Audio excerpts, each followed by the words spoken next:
ആ ബിഷപ്പൊക്കെ അയാളൊക്കെ ചാട്ടോണ്ടടിക്കണം. യേശു കുരിശുമ കടന്നുകൊണ്ടാ, അല്ലെങ്കിൽ തിരിച്ചു വന്ന ഒരാളെ മൂന്നടിച്ച് പൊളിച്ചിട്ടുണ്ടാവും.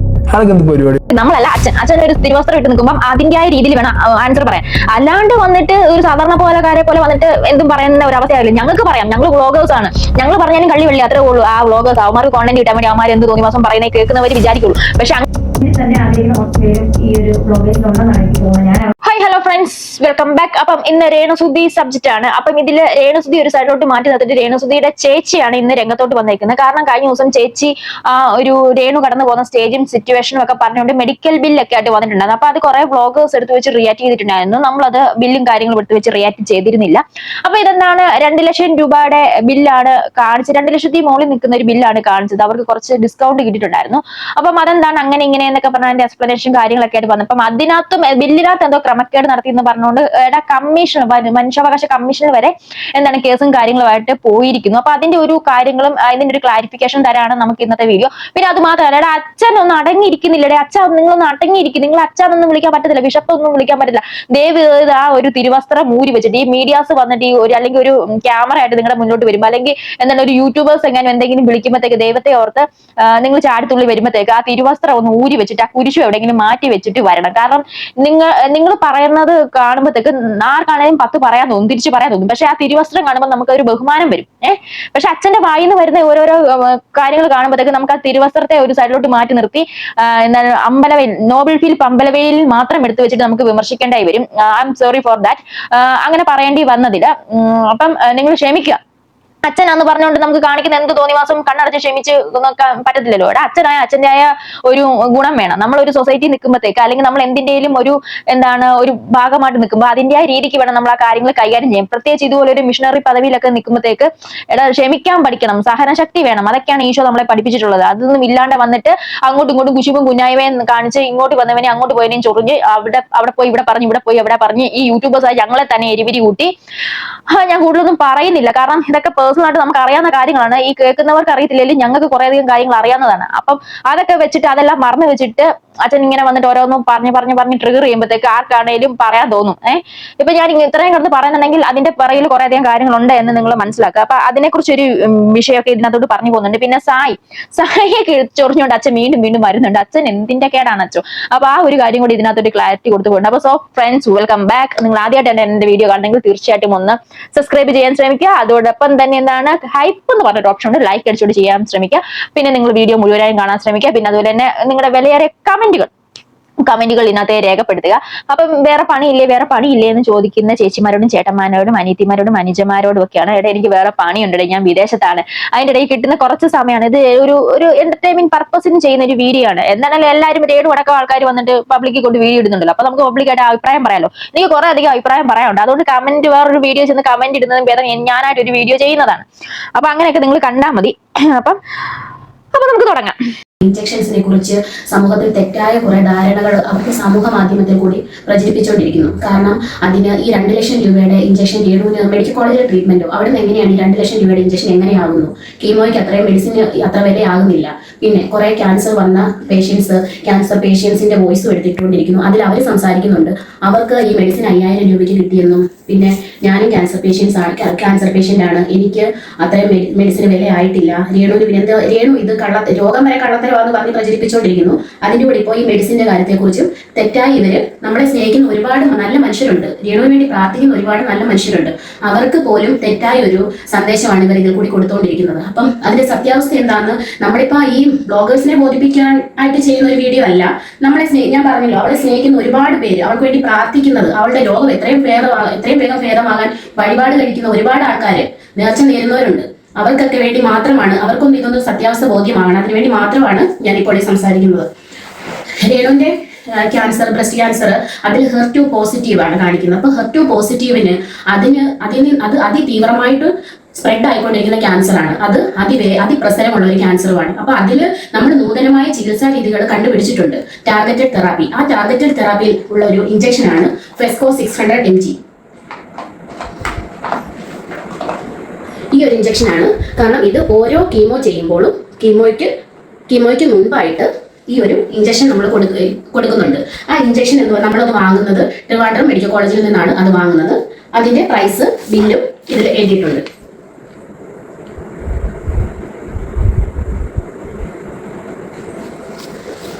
പിന്നെ രേണുവിന് കീമോ കൊടുക്കുന്നത് കാർബോപ്ലാറ്റിൻ എന്ന മെഡിസിൻ ആണ്. അത് കൊടുക്കുന്നതിന് മുൻപായിട്ട് ഈ പെസ്കോ ഈ ഒരു ഇഞ്ചക്ഷൻ കൊടുക്കുന്നു, ഈ ആന്റിബോഡി ഇഞ്ചക്ഷൻ കൊടുക്കുന്നു.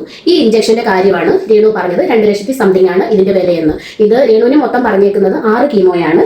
6 കീമോ കഴിയുമ്പോൾ സർജറി. ഈ 6 കീമോയ്ക്കും ഈ കീമോ ചെയ്യുന്നതിനോടൊപ്പം ഈ ഒരു ഇഞ്ചക്ഷനും എടുക്കുന്നുണ്ട്. അപ്പൊ ഇവിടെ രേണുവിന്റെ ചേച്ചി വന്നിട്ട് വ്യക്തമായിട്ടുള്ള കാര്യങ്ങൾ പറഞ്ഞു പോകുന്നുണ്ട്. HER2 പോസിറ്റീവ് ആണ്. നമുക്കറിയാം HER2 പോസിറ്റീവ് എന്ന് പറഞ്ഞാൽ പെട്ടെന്ന് സ്പ്രെഡ് ചെയ്യുന്ന ഒരു ഇത് തന്നെയാണ്, ക്യാൻസർ കോശമാണ്. അത് നമ്മൾ ഈ സർക്കാരിന്റെ ആനുകൂല്യം നോക്കി നിൽക്കുകയാണെങ്കിൽ ആളെ കിട്ടത്തില്ല. അപ്പൊ അതുകൊണ്ടായിരിക്കും അവർ പെട്ടെന്ന് തന്നെ ഇത് ചെയ്തത്. പക്ഷെ അത് അവര് രേണു ക്ലാരിറ്റി കൊടുക്കണമായിരുന്നു. ഇപ്പൊ അവര് ക്ലാരിറ്റി ആയിട്ടാണ് വന്നിരിക്കുന്നത്. പിന്നെ അവര് ബില്ലിന്റെ കാര്യം പറയുന്നുണ്ട്. അപ്പൊ ബില്ല് ഇങ്ങനെ മറച്ചു പിടിച്ച്, അപ്പൊ അത് അവര് പർപ്പസ്ഫുള്ളി ചെയ്തതല്ല, അത് അവർ കാണിച്ചപ്പോ അത് അങ്ങനെയായി പോയതാണ്. അവിടെ രേണുവിന്റെ എന്താണ് പേരെല്ലാം മറഞ്ഞു പോയി. പിന്നെ ആ ഒരു ഡാർക്ക് കളറിലാണ് രേണുവിന്റെ പേരും കാര്യങ്ങളൊക്കെ വന്നത്. അത് മറച്ചു പിടിച്ചു. പിന്നെ ഈ ഡ്രഗിന്റെ ഒരു ഡേറ്റ് ആണ് 2021 എന്ന് പറഞ്ഞുകൊണ്ട് ആ ബില്ല് ഞാൻ ഈ സൈഡിൽ കൊടുക്കാം, ഈ ബില്ല് കാണിക്കുന്നത്. അപ്പൊ ഈ ബില്ലും ഫേക്ക് ആണ് എന്ന് പറഞ്ഞുകൊണ്ട് കുറെ അധികം ആൾക്കാർ വന്നിട്ടുണ്ടായിരുന്നു. പക്ഷെ അത് അങ്ങനെയല്ല. ഇത് ഓരോ മരുന്നിന് ഡ്രഗിന് ഓരോ ലൈസൻസ് ഉണ്ട്. അപ്പൊ ഓരോ ബാച്ച് ആയിട്ടാണ് ഇത് ഇറക്കുന്നത്. അപ്പൊ ഇത് ഏത് ബാച്ച് ആണെന്ന് അവിടെ കൊടുക്കണം. ഈ നമ്മുടെ ഈ ഇതിനകത്ത് ബില്ലിനകത്ത് കാണിക്കണം. എന്നാലേ നാളെ എന്തെങ്കിലും ഒരു പ്രശ്നം വരുവാണെങ്കിൽ ഇത് ഏത് ബാച്ചിൽ, അതിന്റെ പേഷ്യന്റ് ആണ് എന്തെങ്കിലും പ്രശ്നം വരുവാണെങ്കിൽ ഇത് ഏത് ബാച്ചിൽ നിന്ന് എടുത്ത മരുന്നാണ്, അങ്ങനെ ഇങ്ങനെ എന്തെങ്കിലും പ്രശ്നം ഉണ്ടോ നമുക്കത് ചെക്ക് ചെയ്യാൻ പറ്റുള്ളൂ. അപ്പം ഇത് പ്രത്യേകിച്ച് ഇത്രയും വിലയുള്ള ഒരു മരുന്നൊക്കെയാണ്. അപ്പൊ അതിന്റെ ആ ബാച്ച് കോഡാണ് 2021 എന്ന് പറഞ്ഞുകൊണ്ട് കാണിച്ചത്. അല്ലാതെ ഇത് 2021 ഒരു ആരും ചികിത്സ എടുത്ത ഒരു കാര്യമല്ല. അത് നിങ്ങളെ ദേവി ഏതെന്ന് മനസ്സിലാക്കുക. അങ്ങനെ കുറെ അധികം ആൾക്കാർ ഇതിനെ കീറി മുറിച്ച് പോസ്റ്റ്മോർട്ടം ചെയ്തുകൊണ്ട് വരുന്നുണ്ട്. ശരിയാണ്, രേണു കുറെ അധികം കാര്യങ്ങളൊക്കെ നെഗറ്റീവായിട്ട് പറഞ്ഞിട്ടുണ്ട്. പക്ഷെ രേണു കാണിക്കുന്ന എല്ലാം, അല്ലെങ്കിൽ രേണുവിന്റെ വീട്ടുകാർ കാണിക്കുന്ന എല്ലാം മോശമാണെന്ന് അങ്ങനെ പറയുന്നത് ശരിയല്ല. ഇതാണ് പ്രശ്നം. ഇത് അവരുടെ ഡ്രഗ് ലൈസൻസിന്റെ ആ ബാച്ച് നമ്പറാണ്. ആ ബാച്ച് ഡ്രഗ് കൊടുക്കുമ്പോൾ ബാച്ച് നമ്പർ കൊടുക്കും. അത് തെറ്റിദ്ധരിക്കായിരിക്കും. അപ്പൊ എന്റെ കമന്റ് ബോക്സിലാണെങ്കിലും ഫേസ്ബുക്കിലാണെങ്കിലും കുറെ പേര് ഇങ്ങനെ കമന്റ് ചെയ്യുന്ന കണ്ടായിരുന്നു. അപ്പൊ ഞാനത് പിൻ ചെയ്ത് വെച്ചിട്ടുണ്ട്. ഇത് ഡ്രഗിന്റെ ബാച്ച് കോഡ് നമ്പറാന്ന് പറഞ്ഞുകൊണ്ട് വെച്ചിട്ടുണ്ടായിരുന്നു. അപ്പം പിന്നെ ഒരു കാര്യം, ഇതുണ്ടല്ലോടാ, ഒരു രേണുവിന്റെ ചികിത്സ തുടങ്ങിയതേ ഉള്ളൂ. അപ്പൊ ആ ഒരു ബില്ലിന്റെ ഒക്കെ കോലം കണ്ടില്ല, അതൊക്കെ ഒരു ഫയലിലായിട്ട് സൂക്ഷിക്കുക കേട്ടോ. ചുക്കി ചുളിഞ്ഞ് നാളെ ഒരു എന്തെങ്കിലും ഇൻഷുറൻസ് കാര്യങ്ങളൊക്കെ വരുവാണെങ്കിൽ ഇതൊക്കെ എടുത്ത് ഇതിന്റെയൊക്കെ കോപ്പിയൊക്കെ എടുത്ത് പോകാറുള്ളതാ. ഇപ്പൊ തുടങ്ങിയതല്ലേ ഉള്ളൂ. പോകെ നിങ്ങൾക്ക് ഒരുപാട് ആവശ്യങ്ങൾ വരും. അപ്പൊ ഇങ്ങനെ പേപ്പേഴ്സും കാര്യങ്ങളൊന്നും ഇങ്ങനെ അലക്ഷ്യമായിട്ട് ഇങ്ങനെ കാണരുത്. എല്ലാം ഇത് വൃത്തിയായിട്ട് ഒരു ചിട്ടയോടെ ഒക്കെ ഒന്ന് ചെയ്യാൻ പഠിക്കുക കേട്ടോ. അപ്പൊ ചേച്ചിയോടാണ് പറയുന്നത്. പിന്നെ അടുത്തത് നടന്നുകൊണ്ടിരിക്കുന്നത് ഞാൻ അറിഞ്ഞു. എനിക്ക് ഫോൺ തരാത്തതുകൊണ്ട് ഞാൻ ഇതൊന്നും അറിയുന്നില്ല. ഡോക്ടേഴ്സ് പറഞ്ഞിട്ടുള്ള വിവാദം ഒന്നും കേൾക്കരുതെന്നും അത് എന്റെ രോഗത്തിന്റെ ട്രീറ്റ്മെന്റിനെ ബാധിക്കുന്നു പറഞ്ഞുകൊണ്ട് എന്റെ വീട്ടുകാർ എനിക്കിപ്പോ ഫോൺ തരാറില്ല. അപ്പം നിങ്ങൾ ഇതിനെപ്പറ്റി കേട്ടപ്പോൾ തന്നെ എന്റെ ചേച്ചി അതിനെപ്പറ്റി ഡീറ്റെയിൽ ആയിട്ട് നിങ്ങളോട് സംസാരിച്ചു. അപ്പം നിങ്ങൾ കുറച്ച് പേരെ ഉപകാരം ചെയ്തതിൽ ഉപദ്രവിക്കാതിരിക്കുക. Hi, hello, welcome back to my YouTube channel. ഇപ്പൊ കീമോ കഴിഞ്ഞിട്ട് നല്ല ക്ഷീണത്തിൽ കിടക്കുകയാണ്. നിങ്ങൾക്ക് അറിയാലോ കഴിഞ്ഞ പ്രാവശ്യത്തെ കീമോ കഴിഞ്ഞിട്ട് ഞാൻ എങ്ങനെയായിരുന്നു. സോ അപ്പൊ എന്റെ യൂട്യൂബ് ചാനലിന് വേണ്ടി ചേച്ചി സംസാരിക്കുന്നതായിരിക്കും. ചേച്ചി ഒരു കാര്യം ചേച്ചിയോടാണ്, രമ്യ ചേച്ചിയോടാണ്. ഫോൺ കൊടുക്കുന്നില്ലെങ്കിൽ ആ ചാർജറും പ്ലഗും കാര്യങ്ങളൊക്കെ അവിടെ നിന്ന് മാറ്റി വെക്കണം കേട്ടോ. അല്ലെങ്കിൽ എന്താണെന്നറിയോ, നമുക്ക് ഈ ചാർജർ അവിടെ ഇരിക്കുമ്പോൾ ഓഫ്കോഴ്സ് തീർച്ചയായിട്ടും ഫോൺ അവിടെ കൊണ്ട് ചാർജ് ചെയ്യാൻ വെക്കുമല്ലോ.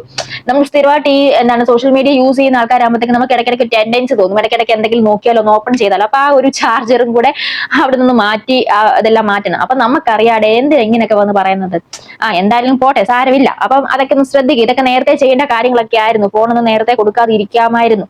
അപ്പൊ എന്തായാലും രേണു നമ്മുടെ പഴയ ജീവിതത്തിലോട്ട് തിരിച്ചു വരെ വരുമടോ. നിങ്ങൾ തീർച്ചയായിട്ടും തിരിച്ചു വരും. ആ പഴയ രേണുവിനെ നമുക്ക് ആവശ്യമുണ്ട്. അലക്കാനൊന്നുമല്ല, പക്ഷെ നല്ല രീതിക്ക് സോഷ്യൽ മീഡിയ വരണം. പിന്നെ നല്ല രീതിക്ക് വേണം വീഡിയോസ് ഇടാൻ. അയ്യോ പൊത്തോ കരഞ്ഞെന്നൊക്കെ പറഞ്ഞുകൊണ്ട് വീഡിയോ കാണാൻ ആർക്കും താല്പര്യമില്ല. സീരിയസ്ലി എന്റർടൈൻ ആയിട്ട് വീഡിയോ ചെയ്യാൻ ശ്രമിക്കുക. കാരണം ഇപ്പൊ തന്നെ വ്യൂസ് കുറഞ്ഞിട്ടുണ്ട്. എപ്പോഴും പാട്ടും കച്ചേരിയും ആ ഒരു സാഡ് ബീജിയം ഒക്കെ ഇട്ടാണെങ്കിൽ ആർക്കും താല്പര്യമൊന്നും കാണില്ല. നിങ്ങൾ പോസിറ്റീവ് വൈബ് കൊടുക്കാനല്ലേ ഈ രോഗം ബാധിച്ചിരിക്കുന്നവർക്ക് ഒരു പോസിറ്റീവ് വൈബ് കൊടുക്കാനല്ലേ ഉദ്ദേശിക്കുന്നത്. അപ്പം അങ്ങനെ ഒരു രീതിയിലൊക്കെ വീഡിയോ ഒക്കെ ചെയ്യാൻ ശ്രമിക്കട്ടോ. അല്ലെങ്കിൽ അതിപ്പോ തനി ബോറായിരിക്കും. ആദ്യമൊക്കെ 2-3 തവണ വീഡിയോ ഓടി എന്ന് പറഞ്ഞ് പിന്നീട് അങ്ങോട്ട് ഓടണമെന്നും ഇല്ല. നല്ല നല്ല ഇൻഫോർമേഷൻസ് പാസ് ചെയ്യുക. കരഞ്ഞും പിരിഞ്ഞും ഒരുപാട്, നിങ്ങൾ മാത്രമല്ല ഒരുപാട് രോഗികൾ ഇവിടെ ഇതുപോലെ സർവൈവ് ചെയ്യുന്നുണ്ട്.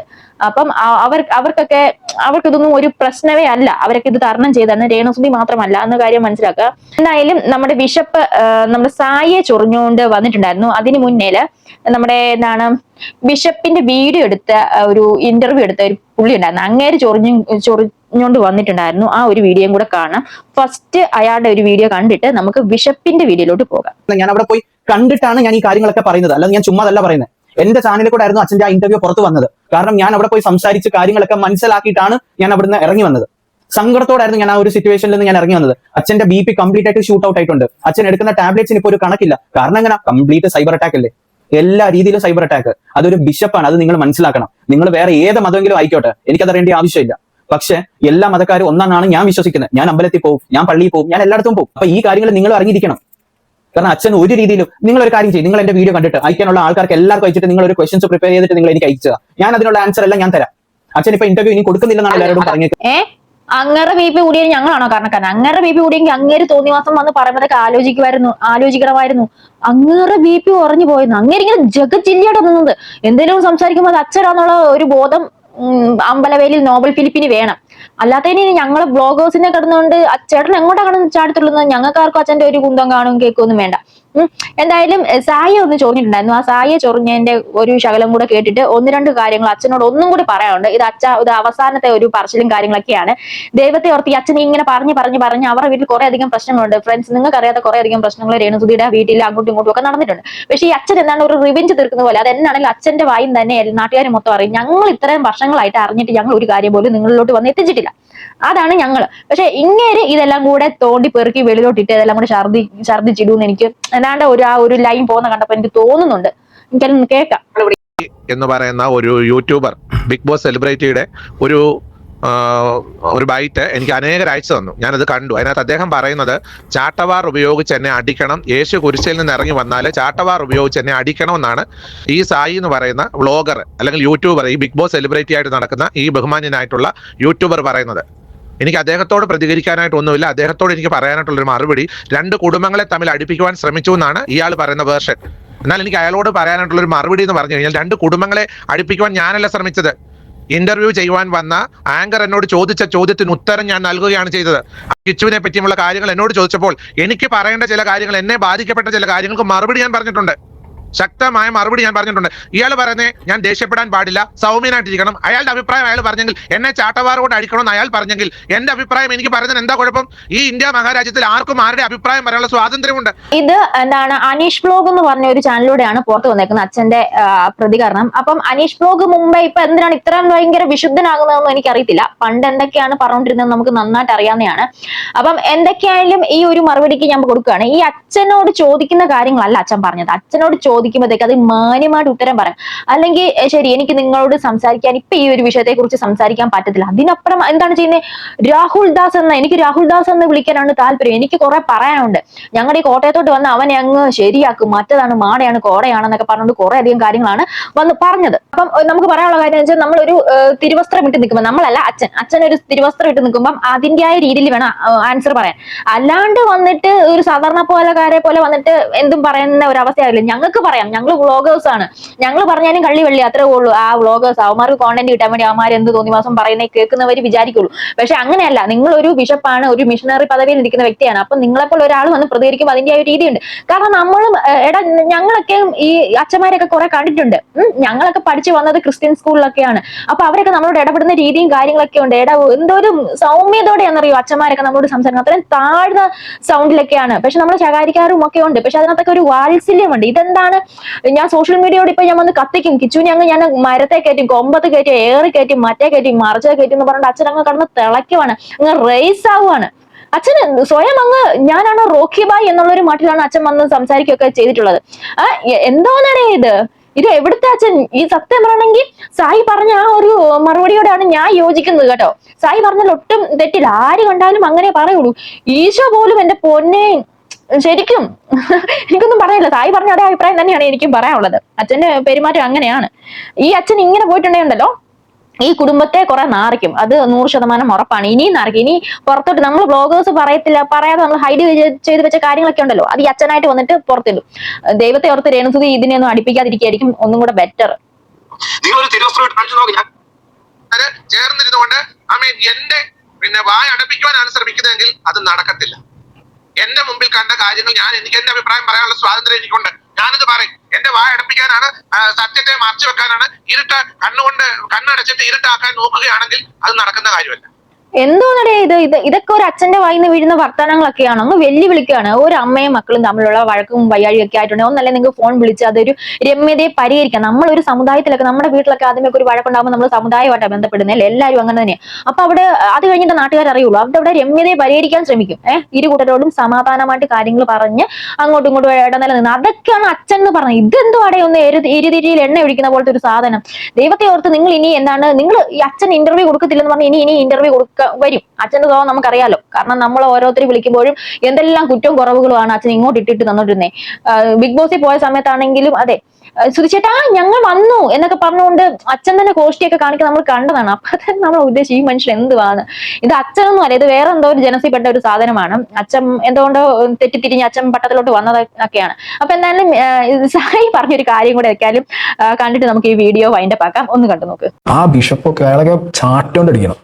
ആ യേശു കുരിശുമ്പോ കിടന്നുണ്ടോ, അല്ലെങ്കിൽ തിരിച്ചു വന്ന അയാൾ മൂന്നടിച്ച് പൊളിച്ചിട്ടുണ്ടാവും. അയാൾക്ക് എന്ത് പരിപാടി കാണിക്കുന്നത്? അയാൾ ബിഷപ്പാണോന്ന് എനിക്ക് സംശയമുണ്ട്.